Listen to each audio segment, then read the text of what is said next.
세기 20장 1절에서 7절 말씀입니다. 한 절 한 절 교독하겠습니다. 아브라함이 거기서 네게브 땅으로 옮겨가 가데스와 술 사이 그랄에 거류하며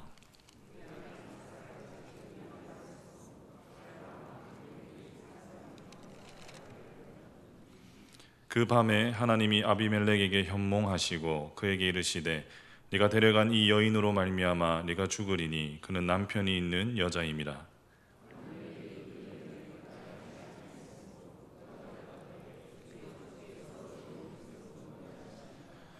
그가 나에게 이는 내 누이라고 하지 아니하였나이까. 그 여인도 그는 내 오라비라 하였사오니 나는 온전한 마음과 깨끗한 손으로 이렇게 하였나이다.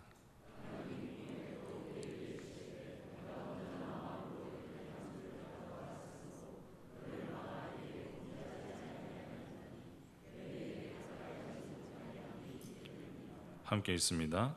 이제 그 사람의 아내를 돌려보내라. 그는 선지자라. 그가 너를 위하여 기도하리니 네가 살려니와 네가 돌려보내지 아니하면 너와 내게 속한 자가 다 반드시 죽을 줄 알지니라. 아멘.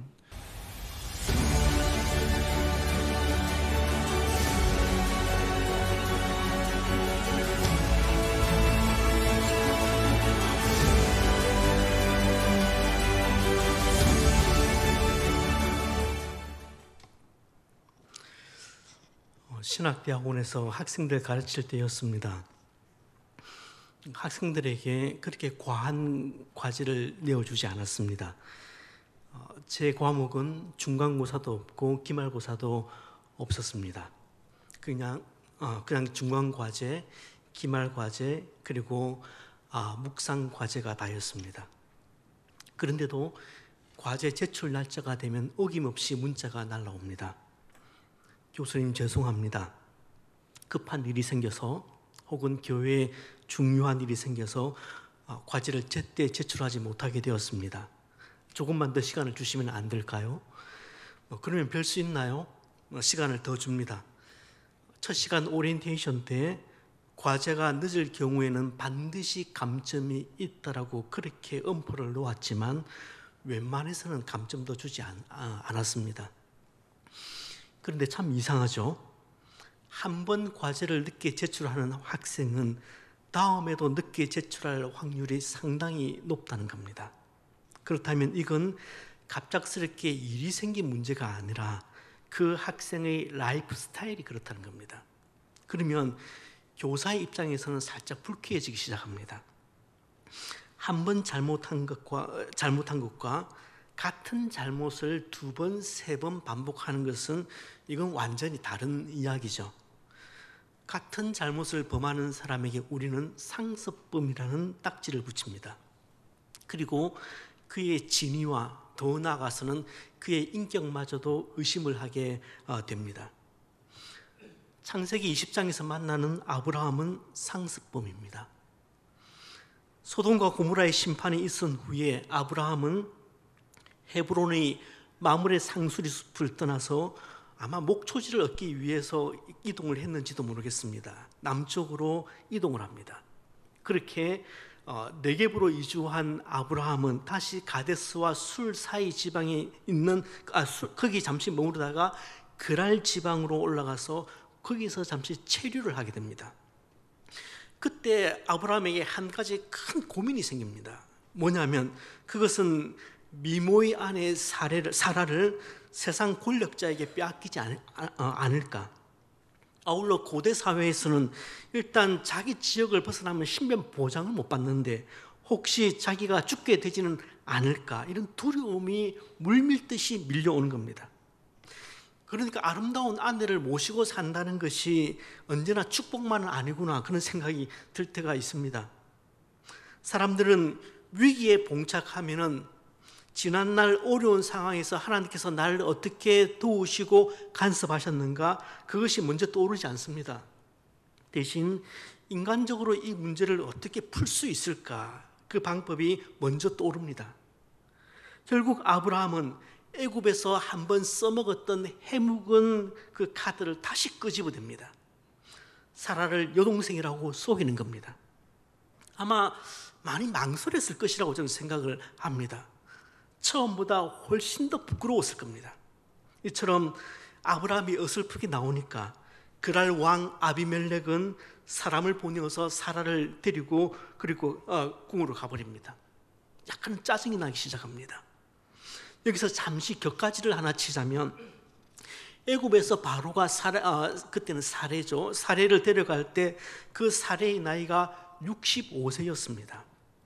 나이가 적은 것은 아니지만 피부 관리 잘하고 날 때부터 동안이었다면 충분히 남성들이 반할 만한 미모를 가질 수 있겠다 싶습니다. 그런데 지금은 경우가 좀 다르죠. 지금 사라 나이는 89세입니다. 90이 다 된 할머니를 후궁으로 삼겠다? 그 이해가 잘 안 되실 겁니다. 아비멜렉 왕은 대체 무슨 생각으로 사라를 궁으로 데려갔을까요? 글쎄요, 성경이 정확하게 말하지 않기 때문에 저도 정확하게 말할 수는 없습니다. 하지만 추측하는 것은 이 사라에게는 범접할 수 없는 기품과 우아함이 있었던 것 같아요. 또 다른 가능성은 그 당시 왕들이 후궁을 많이 두었던 이유는 여인이 꼭 필요해서였다기보다는 세력 있고 힘 있는 부족 여인을 후궁으로 삼아서 그 부족들과 관계를 넓히기 위함이었습니다. 솔로몬이 후궁을 삼을 때도, 첩을 삼을 때도 또 딱 그 원리였습니다.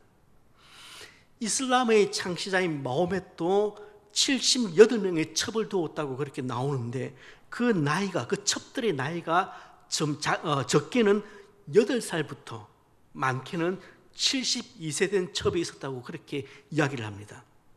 그러니까 마호멧이 요즘 말하는 영계를 좋아했다 그런 것이 아니라 여러 부족과 끈끈한 관계를 맺고 또 도를 전하려는 그 목적이 분명하다 보니까 6살짜리 아이를 후궁으로 그렇게 첩으로 데려오기도 하고 72살의 어르신도 첩으로 그렇게 삼게 되는 겁니다. 어쨌든 우리가 지금까지 아브라함의 믿음 여행을 통해서 살펴본 것처럼 아브라함은 그 어떤 눈에 보이는 증거도 없이 그 약속 하나 붙들고 우르를 떠났던, 본토 친척 아비 집을 떠났던 위대한 믿음의 사람입니다. 중간중간 우여곡절도 있었죠. 하지만 그때마다 하나님의 사람으로 살려고 발버둥도 쳐봅니다. 그런데 그 강인한 사람이 유독 아내와 관련된 문제만 등장하면 자신의 강점들이 다 감추어지고 전혀 힘을 쓰지 못하는 겁니다. 다시 옛날로 되돌아갑니다. 참 이상합니다. 모르겠습니다. 그 아브라함이 사라와 결혼을 할 때에 사라는 나에게 너무 과분한 여자다, 그런 열등감이 좀 있었나, 그런 생각도 하게 됩니다. 일단 외모만 보더라도 사라는 절세 미인이잖아요. 그런데 아브라함은 전체 얘기를 다 읽어보셔도 그런 뉘앙스를 받을 수가 없거든요. 여하튼 이유는 알 수 없지만 아내 문제만 엮이면 어딘지 모르게 좀 부자연스럽고 지나친 면은 분명히 있는 것 같습니다. 12장에서 사라를 여동생으로 속인 것은 어쩔 수 없는 선택이었다, 그렇게 이해를 우리가 좀 하죠. 당시 애굽이라는 사회가 지나치게 폭력적이었고 또 마음에 드는 남의 여자를 그렇게 빼앗아가는 관습이 있었기 때문에 우리가 그렇게 좀 이해를 하고 넘어갑니다. 그런데 그랄 땅에 와서도 마치 공식처럼 이 일이 반복되는 것을 보면 이 양반은 좀 문제 있는데, 그런 생각이 든단 말입니다. 여러분 시간을 내셔서 12장 말씀, 창세기 12장 사건과 20장 사건을 한번 비교를 해 보십시오. 그야말로 컨트롤 C, 컨트롤 V입니다. 두 사건의 싱크로율이 거의 100에 가까울 정도로 똑같습니다. 아브라함의 죄는 반복적인 죄였습니다. 그는 상습범입니다. 아브라함의 죄는 반복적이었을 뿐만 아니라 또한 의도적이었습니다. 우발적이 아니라 철저하게 계획이 된 겁니다. 13절 오늘 읽지는 않았지만 아브라함의 솔직한 자백에서 그 점이 분명히 드러납니다. 우리 13절 말씀을 한번 같이 읽어보실까요? 하나님이 나로 내 아비 집을 떠나 두루 다니게 하실 때에 아내에게 말하기를 이후로 우리의 가는 곳마다 그대는 나를 그대의 오라비라 하라. 이것이 그대가 내게 베풀 은혜라 하였었노라. 그러니까 아브라함의 이 고백을 보노라면은 그의 범죄는 우발적으로 일어난 그런 해프닝이 아닙니다. 다분히 의도적이고 다분히 계획적이었습니다. 애굽에서의 실패 경험으로부터 긴 세월이 흘렀습니다. 아브라함의 나이도 이제 내일 모레면 100살입니다. 인생 연륜도 쌓일 만큼 쌓였습니다. 많은 것을 배웠고 많은 것을 경험을 했습니다. 천사들과 함께한 하나님의 방문도 18장에서 받았습니다. 이쯤 되면은 그 어떤 유혹이나 시련에도 흔들림 없이 견고하게 설 수 있겠다, 그런 생각이 듭니다. 뭐가 부족합니까? 지식이 부족합니까? 경험이 부족합니까? 그런데도 크게 넘어졌던 그 부분에서 또다시 넘어집니다. 신앙이 성숙하고 있었음에도 불구하고 이 약점은 좀채 개선이 되지 않습니다. 무슨 말입니까? 이것이 바로 아브라함의 아킬레스건이었다는 말입니다. 신앙인 아브라함에게 치명적인 아킬레스건이 있었듯이 우리에게도 각자의 아킬레스건이 있을 수 있습니다. 여러분에게는 어떤 아킬레스건이 있습니까? 어떤 분에게는 탐욕이 아킬레스건이 될 수가 있습니다. 물론 탐욕도 여러 종류가 있을 겁니다. 어떤 사람은 자동차나 아파트 같은 덩치가 큰 그 물건의 약점을 드러냅니다. 그래서 신형차만 나오면 과할 정도로 집착을 합니다.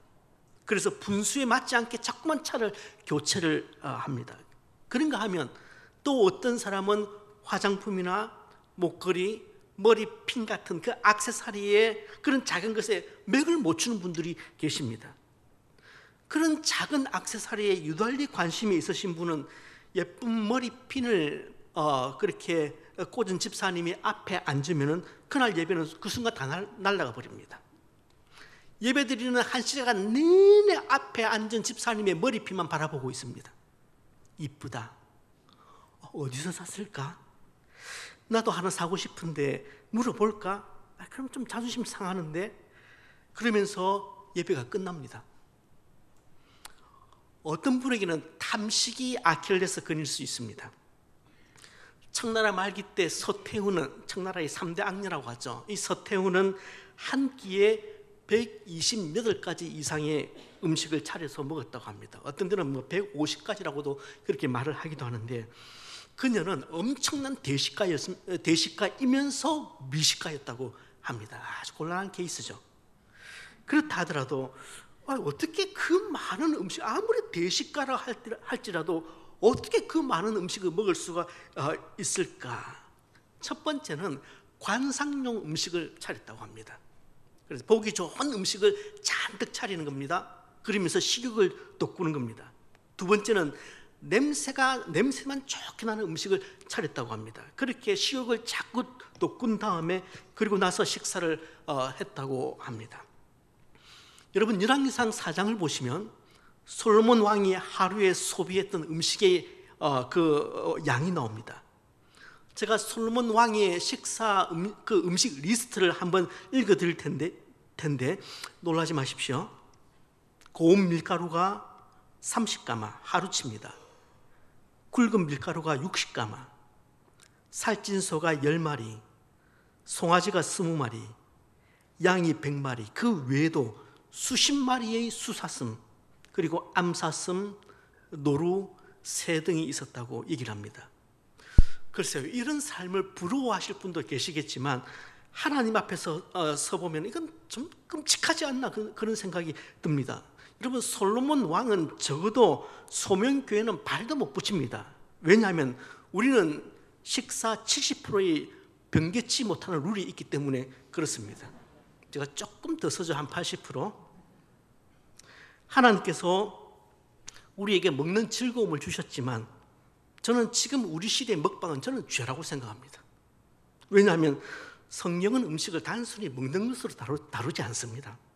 그것을 넘어서서 음식을 다분히 윤리적이고 종교적인 것으로 이야기를 하기 때문에 그렇습니다. 돈, 성적인 유혹, 거짓말, 험담 이런 것들이 어떤 분에게는 아킬레스건이 될 수가 있을 겁니다. 난 유난히 잘 넘어지는 부분은 없다, 난 아킬레스건은 없다, 그렇게 딱 잡아떼지 마시고 자주 넘어지는 부분, 하나님 앞에서 나의 아킬레스건이 무엇인지 솔직하게 인정하는 것이 문제 해결의 첫 출발점입니다. 그런데 여러분, 지금 이 상황을 다시 한번 생각해 보십시오. 사라가 아비멜렉의 부인이 첩이 되는 상황입니다. 후궁이 되는 상황입니다. 인간적으로 보아도 아브라함이 절대 가만히 있어서는 안 될 그런 상황입니다. 무엇보다 하나님과 맺었던 그 언약이 박살이 날 수 있는 그런 순간입니다. 아브라함과 사라는 단지 부부가 아닙니다. 하나님의 언약 백성을 이루도록 약속을 받은 부부입니다. 그러니까 지금 이 상황은 아브라함을 통해서 씨를 주시겠다는 그 하나님의 약속이 완전히 무너질 수 있는 상당히 위태로운 순간입니다. 그런데도 아브라함은 사라를 지키기 위한 어떤 행동도 취하지 않습니다. 그냥 넋놓고 바라만 보고 있습니다. 하나님의 약속이 어떻게 되는가? 그건 크게 신경도 쓰지 않습니다. 일단 살고 보자인 것 같아요. 여러분, 좀 갑갑하지 않으세요? 자, 그렇다면 이 하나님과 아브라함 사이에 이 약속이 깨어지기 일보 직전인데, 일보 직전임에도 불구하고 아브라함은 아무런 대책 없이 그냥 그 자리에 앉아 있을 때 하나님은 어떤 반응을 보이실까요? 야, 너 정말 징하다. 100살이 다 된 인간이 어째 아직도 그 모양이냐? 너 정말 구제불능이구나. 이제 진짜 너한테는 그냥 질린다. 한 번은 봐줄 수 있지만 두 번은 안 된다. 너도 한번 당해봐라. 내가 그렇게 지켜주었는데 너 스스로 복을 걷어차는구나. 너와의 약속은 이제 취소다. 너 아내는 이제 딴 남자에게 줄 것이고 너는 이제 그냥 포기하겠다. 충분히 그럴만 하지 않습니까? 갈대아 우르에서 여기까지 오는 동안, 그 긴 시간 동안, 그 긴 세월 동안 그만큼 공을 들이면서 이끌어 왔는데 또다시 믿는 도끼의 발등이 찍히니까 인간적인 표현으로 좌절감을 좀 느끼실만 하죠. 그럼에도 불구하고 하나님은 또다시 아브라함 편에서 일을 진행하십니다. 편에도 어찌 보면 이런 편애가 있나 싶습니다. 아브라함의 그 짓으로 인해서 사라가 아비멜렉의 궁으로 들어간 후에 하나님은 직접 사고 수습에 나서십니다. 먼저 하나님은 그날 밤 아비멜렉 왕에게 그 사라 사이에, 아비멜렉과 사라 사이에 어떤 일도 일어나지 못하도록 아주 강하게 그렇게 관여를 하십니다. 다급하게 꿈을 통해서 아비멜렉에게 경고의 메시지를 전합니다. 너는 너가 데려온 그 여자로 인해서 너 죽을 것이다. 그 여자는 남편이 있는 여자다. 쉽게 말하면 너 까불면 죽는다. 그러니 군소리하지 말고 그 여자 빨리 남편에게 보내라. 그 얘기입니다. 아비멜렉 왕은 똑똑한 사람이었고 의로운 사람이었습니다. 그리고 눈치가 좀 상당히 빨랐던 것 같아요. 얼른 상황 판단을 하면서 이렇게 말합니다. 주님께서 의로운 백성도 멸하시렵니까? 아브라함이 분명히 이 여인은 자기 누이라고 말하지 않았습니까? 또 이 여인도 그 아브라함을 오라버니 그렇게 말했습니다. 저는 깨끗합니다. 이게 맞는 말입니다. 그러니까 왕이 잘못한 것은 하나도 없습니다. 하나님도 왕의 말에 공감하십니다. 그래서 이렇게 말씀하시죠. 너가 깨끗한 줄은 알고 있다. 그래서 너가 나에게 범죄하지 않도록 내가 이렇게 관여하고 있는 것이다. 이제 그 사람의 아내를 돌려보내라. 그 남편은, 그 여자의 남편은 선지자다. 그래서 너 가정을 위해서 기도해 줄 것이다. 만약 돌려보내지 않으면 너와 너에게 속한 자가 반드시 죽을 것이다. 아비멜렉은 아침 일찍 일어나서 꼬인 매듭을 풀려고 합니다. 모든 종들을 급히 불러 모아놓고 간밤에 자신에게 있었던 일들을 이야기합니다. 그리고는 아브라함을 즉시 불러드립니다. 너가 어찌해서 우리에게 이렇게 했냐며 강하게 아브라함을 꾸짖습니다. 이방인 아비멜렉의 신앙인 아브라함을 꾸짖는 장면을 보면 우리 마음은 그렇게 편하지 않습니다. 뭐가 잘못돼도 이거 한참 잘못되었다 그런 생각이 우리에게 있기 때문에 그래요. 그래도 가제는 개편이기 때문에 그렇습니다. 자, 이제 용의자가 아비멜렉이 아니라 아브라함이라는 사실이 온천하게 다 드러났습니다. 아비멜렉은 죄가 없습니다. 그런데 이 아브라함의 죄 때문에, 아브라함의 거짓말 때문에 아비멜렉이 졸지의 위험에 처했던 것입니다. 신앙인의 불순종으로 인해서 이웃이 영문도 모른 채 재앙을 당할 뻔했습니다. 성도가 하나님의 말씀으로 살지 않으면 우리가 징계를 받을 때 내 이웃까지 이유 없이 피해를 줄 수 있다는 것을 기억하셔야 합니다. 적어도 이 장면을 보면 아비멜렉의 판정승 같아요. 복의 통로인 아브라함이 자신의 범한 죄로 인해서 수치와 모욕을 당하고 있습니다. 얼마나 창피했을까요? 초범이 아니잖아요. 재범이잖아요. 그래서 사라와 자기 집의 종들에게 얼굴을 들 수가 없었을 겁니다.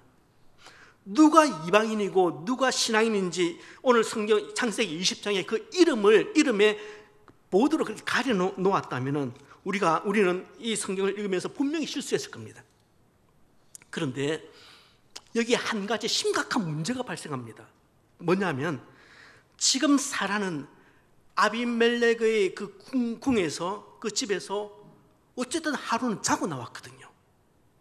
그런데 이 일이 있은 지 한 1년쯤 지나서 사라가 이삭을 낳습니다. 아브라함이 백사가 되도록 아기를 낳지 못한 것 세상 사람들 다 알고 있습니다. 그런데 아비멜렉이 사라를 데리고 갔고, 그리고 하룻밤을 잤고, 그리고 1년 뒤에 이삭을 낳았다? 이걸 어떻게 해석해야 합니까? 아비멜렉은 이삭은 내 자식이 아니라고 아마 방방 뛰면서 우길 겁니다. 내가 그 사라의 우아함에 반해서 그녀를 데리고 간 것은 맞는데 그냥 잠만 잤다, 그렇게 잠만 재우고 보냈다, 그렇게 말하면 과연 그거 사람들이 믿을 수 있을까요?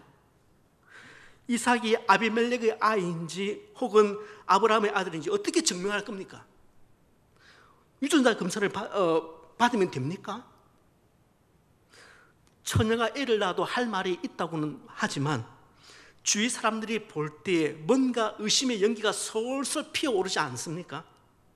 그래서 하나님께서 어떤 세밀한 장치를 하십니까? 18절 말씀입니다. 같이 한번 읽어보실까요? 여호와께서 아브라함의 아내 사라의 일로 아비멜렉의 모든 태를 닫으셨습니다. 아비멜렉의 집의 모든 태를 닫으셨다. 아비멜렉에게도 여러 정실, 후실 아내들이 있었을 겁니다. 그런데 그 집안 모든 여성들의 태를 다 닫아버린 겁니다. 여기 닫다라는 원어에는 절대형 아초로와 완료형 아차로, 그러니까 닫았다는 말이 2번 나옵니다. 근데 한글 성경에는 이걸 한 번으로 그냥 매끄럽게 번역을 해 두었는데 좀 아쉽습니다. 원문을 좀 더 정확하게 번역을 하면 그 집안 여성들의 모든 태를 완전히 닫았다, 그렇게 말하면 훨씬 더 원어에 가까운 해석이 될 겁니다. 그러니까 그 집안 모든 여성들의 태를 완전히, 그러니까 완벽하게 닫아버렸다, 그렇게 일합니다. 사람들이 엉뚱한 생각이나 딴소리 하지 못하도록 하나님께서 장치를 걸어두신 겁니다. 이제 사람들도 알아요. 아비멜렉에 딸린 그 여성들이 언제부터인가 아이를 전혀 생산하지 못하고 있습니다. 자녀 출산에 관해서 아비멜렉에게 모든 여성들이, 집안의 모든 여성들이 아이를 낳지 못하니까 아비멜렉에게 문제가 있구나, 사람들이 다 그렇게 아는 겁니다. 그러니 이 아비멜렉이 사라와의 관계에서 애를 낳았다는 말은 성립이 되지 않는 거죠. 이처럼 이 하나님의 약속이 깨어지지 않도록, 또 이 약속이 곡해되지 않도록 하나님께서 치밀하게 이 사라의 태를 보호를 하고 계시는 겁니다. 한편 아비멜렉에게 불려와서 책망을 들은 아브라함은 어떻게 대답을 하고 있습니까? 제가 세번역 성경으로 한번 읽어드리겠습니다. 이곳에서는 사람들이 아무도 하나님을 두려워하지 않으니까 나의 아내를 빼앗으려고 할 때에는 사람들이 나를 죽일 것이라고 생각하였습니다. 그러나 사실을 말씀드리면 나의 아내가 나의 누이라는 것이 틀린 말은 아닙니다. 아내는 나와는 어머니는 다르지만 아버지는 같은 이복 누이이기 때문입니다. 자, 과거에 그 애굽 왕 바로 앞에 섰을 때는 아무 말도 하지 못하던 이 아브라함이 지금은 이야기를 하고 있습니다. 그런데 하는 말이 정말 치사찬란합니다. 자신의 잘못을 인정해도 좀 부족한데 구차한 변명을 주저리 늘어놓고 있습니다. 이곳은 하나님을 두려워하지 않는 곳이기 때문에 내 생명을 보호하려는 그 보호 본능에서 그렇게 말했습니다. 그리고 따지고 보면 아내는 제 이복 누이이기도 합니다. 그러니까 제가 한 말이 아주 틀린 말 아닙니다. 스스로 말하면서도 민망하지 않았을까요? 인생을 살 만큼 산 사람의 입에서 나오는 말치고는 너무 유치하잖아요. 자, 이쯤 되면은 이 아비멜렉 왕이 아브라함에게 무언가 크게 소리를 지르든지 징계를 내릴 것 같습니다. 하지만 아비멜렉은 그러지 않아요. 오히려 이 아브라함의 명예를 최대한 회복시켜주고 사라의 수치를 만회시켜 줍니다. 아브라함의 이 말도 안 되는 변명을 다 들은 다음에 이 아비멜렉은 더 이상 옳고 그름을 따지지를 않습니다. 오히려 소와 양과 종들을 이끌고 와서 그 아브라함에게 선물로 주고 그랄 땅에서 이제 그해도 좋다 허락을 해줍니다. 아비멜렉이 이 찌질한 아브라함을 오히려 세워주고 있는 겁니다. 사라에게는 은 1000개를 준비해서 그렇게 남편에게 돌려보냅니다. 은 1000개는 한 나라의 왕이 다른 나라의 공주를 데려올 때 지불하는 지참금이라고 제가 읽었습니다. 그러니까 이 아비멜렉이 어마어마한 액수의 비용을 지불해서 사라의 실추된 그런 위신을 충분히 보상하고 있는 겁니다. 2번, 3번 생각을 해보아도 이건 아브라함의 거짓말로 인해서 촉발된 그런 잘못입니다. 하지만 아비멜렉은 하나님 앞에서 자신의 실수도 깨끗하게 인정을 합니다. 그리고 넉넉한 보상을 통해서 상대방의 상한 심령이 위로를 받을 수 있도록, 그리고 그들이 회복을 얻을 수 있도록 충분히 피해자들의 마음을 만져주고 있습니다. 불신자의 모습에서 진정한 회개의 모습을 보게 되는 것은 참으로 아이러니합니다. 여러분, 단순히 후회하는 것, 잘못했다고 느끼는 것은 성경이 말하는 온전한 회개가 아닙니다. 온전한 회개가 되기 위해서는 반드시 회개에 합당한 열매를 맺어야 합니다. 우리가 죄 용서를 구할 때 주님의 은혜 안에서 다 씻어진다는 이 교리 때문에 우리가 다치게 한 사람들의 마음을 맞추는데 상당히 게으릅니다.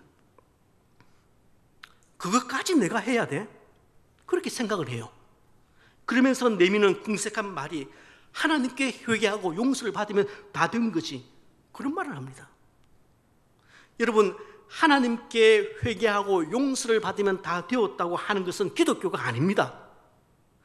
앞뒤 생각 없이 사정 없이 말을 뱉어버리고는, 그리고 나서는 나는 할 말은 하고 산다, 그렇지만 난 뒤끝은 없다, 저는 이런 식의 이런 식의 말은 정말 무책임의 끝판왕이고 지독하게 이기적인 말이라고 저는 생각합니다.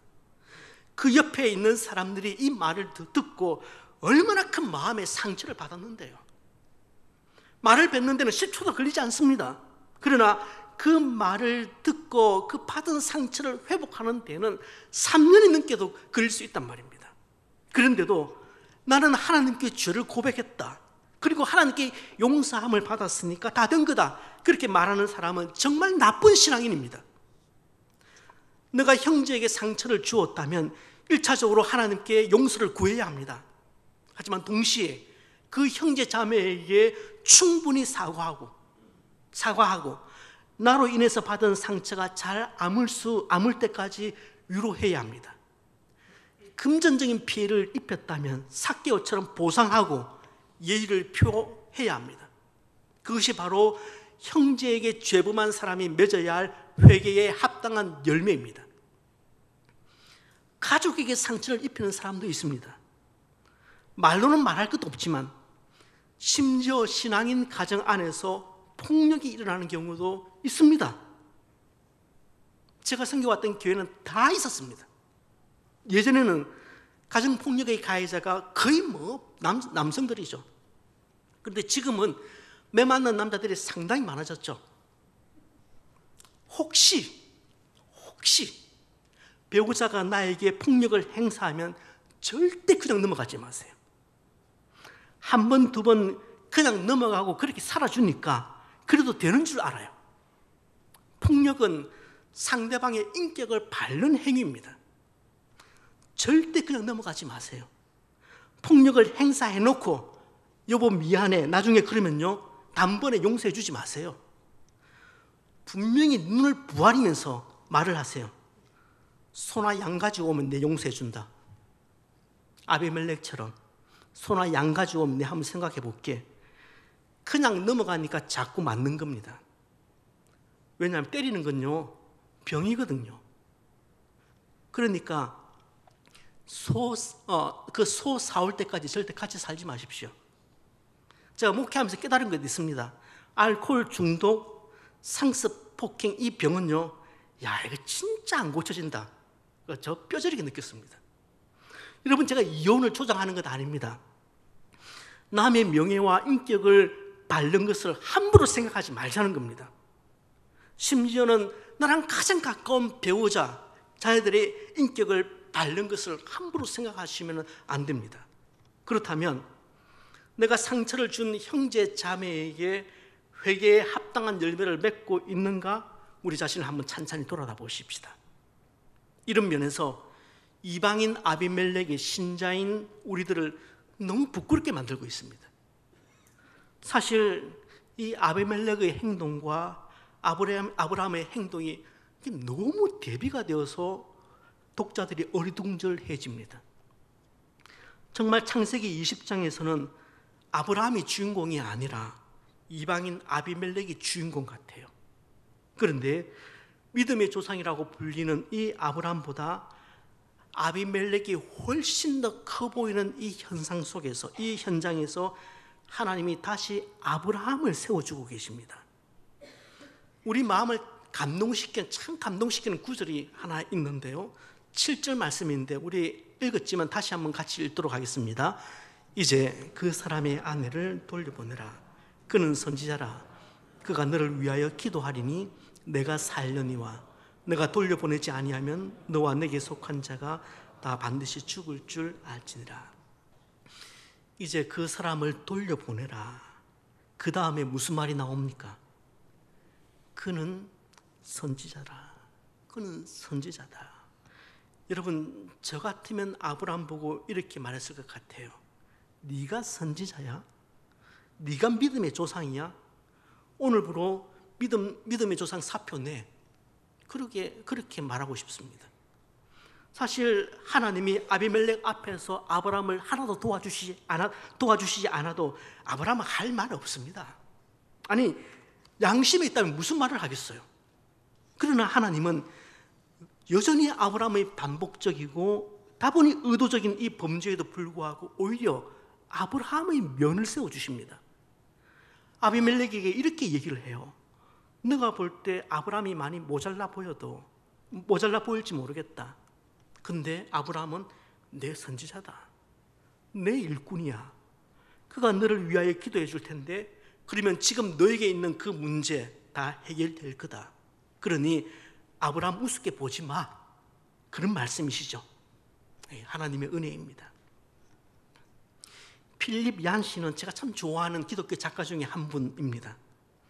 이분이 쓴 책 중에 하나님의 은혜라는 책이 있습니다. 아주 좋은 책입니다. 이 책의 사장을 보시면 그 영국에서 열렸던 비교 종교학 이야기가 나옵니다. 세계 각국의 다양한 종교 전문가들이 모여서 이제 이런 질문이 제기돼요. 그때 모였던 주제는 기독교 신앙이 가진 독특성은 무엇인가? 가 이제 주제로 나왔습니다. 누군가가 대답을 합니다. 아무래도 기독교 신앙의 독특성은 하나님의 인간의 육신을 입고 이 땅에 오신 성육신 사건이 아닐까요? 그렇게 얘기를 합니다. 그때 반대 주장이 제기됩니다. 다른 종교의 문헌에도 신이 인간의 몸을 입었다는 이야기는 나옵니다. 또 누군가가 이렇게 이야기를 합니다. 아무래도 기독교 신앙의 독특성은 부활 신앙이 아닐까요? 부활 사상 아닐까요? 그런데 또 누군가가 이렇게 반론을 제기합니다. 다른 종교에서도 죽은 사람이 다시 살아나서 다시 돌아왔다는 사자의 환생 같은 이야기가 적지 않습니다. 토론이 길어지고 있었습니다. 그때였습니다. 우연히 그 방에 들어왔던 그 유명한 C.S. 루이스가 그 교수가 이 문제를 듣고는 이렇게 얘기를 합니다. 그거야 쉽죠. 은혜 아닙니까? 기독교 신앙의 독특성은 은혜에 있다는 그 C.S. 루이스의 말에 아무도 반론을 펴지 못했다고 그렇게 적어둡니다. 사실은 하나님께서 아비멜렉에게 너 지금 이런 문제 있지? 그래서 너 집안에 지금 아이들이 안 태어나지? 너희 집안에 모든 여성들의 태가 다 다쳤지? 내가 해결해 줄게. 이러면 제일 깔끔하잖아요. 그런데도 굳이 아비멜렉에게 이렇게 얘기합니다. 아브라함에게 너가 가진 그 문제로 인해서 기도를 요청해라. 아브라함이 너를 위해서 기도해 줄 텐데 그러면 지금 너에게 있는 모든 문제가 해결될 거다. 실제 하나님은 아브라함의 기도를 통해서 아비멜렉과 그의 아내와 여종들의 그 불임을 말끔하게 치료를 해 주시고 자녀를 생산케 해 주십니다. 한 이방인 왕에게 기가 팍 죽어 있는 그 아브라함을 세우시고 존귀케 하는 장면입니다. 사실은 이 은혜 때문에 아브라함이 여기까지 온 겁니다. 그리고 너무도 무모해 보이는 이 하나님의 은혜를 알기 때문에 아들 이삭을 제물로 바치기 위해서 이제 다음 주부터 모리아 산으로 올라가게 될 겁니다. 말씀을 맺습니다. 오늘 말씀을 보시면서 아브라함이 참 한심해 보인다 그런 생각 드실 겁니다.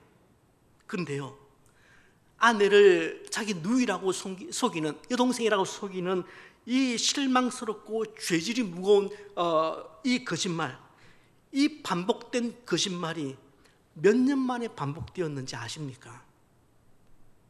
대략 25년입니다. 우린 어제 한 거짓말 오늘 또 하잖아요. 지난주일 예배의 자리에서 하나님 다시는 그러지 않겠습니다. 그렇게 회개했지만 한 주 살면서 또 넘어졌잖아요. 한 달도 아니고 1년도 아닙니다. 적어도 우리는 아브라함에게 돌을 던질 수 없겠다 생각이 듭니다. 그보다는 이 말씀에서 우리가 분명히 확인하는 것 하나 있습니다. 아, 정말 은혜로 사는구나. 아브라함도 그렇지만 나 역시 정말 하나님의 은혜로 사는 인생이구나.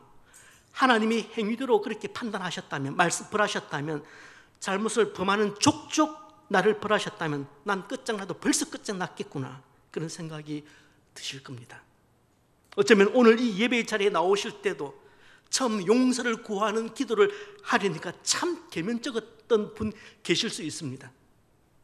하루 이틀도 아니고 이런 내용으로 주일마다 하나님께 용서를 구하고 있으니까 과연 이 기도를, 이 나의 기도를 하나님께서 들으시기나 하실까 마음이 무거운 분도 계시죠. 한 주간 살아온 삶에 대해서 회개의 기도를 드리자고 했을 때 많이 부끄러워서 자꾸만 반복되는 그 죄이기 때문에 너무 부끄러워서 눈만 감으셨던 분도 계실 겁니다. 만약 그런 생각이 드셨다면 선하신 하나님의 친절한 음성을 들어보십시오. 아니야, 넌 여전히 내 선지자야. 넌 나의 왕같은 제사장이야. 넌 나의 택한 족속이요 거룩한 나라야. 하나님은 참으로 연약하고 미련한 우리를 통해서 우리가 살아가는 주의를 축복하기를 원하십니다. 신실한 중보자로서, 선지자로 우리가 살아가는 곳곳에서 우리를 복의 통로로 사용하기를 기뻐하십니다. 너희는 세상 앞에서 내 선지자요 제사장이다. 이 말씀은 주님이 우리를 책망하시거나 매를 드실 때보다 더 힘있게 우리의 마음을 두드립니다. 저와 여러분은 세상 앞에서 선지자요 제사장입니다. 이번 한 주도 너무나 연약한 우리이지만 또 넘어지지만 그럼에도 불구하고 주님은 우리 귓가에 대고 이렇게 말씀하실 것입니다.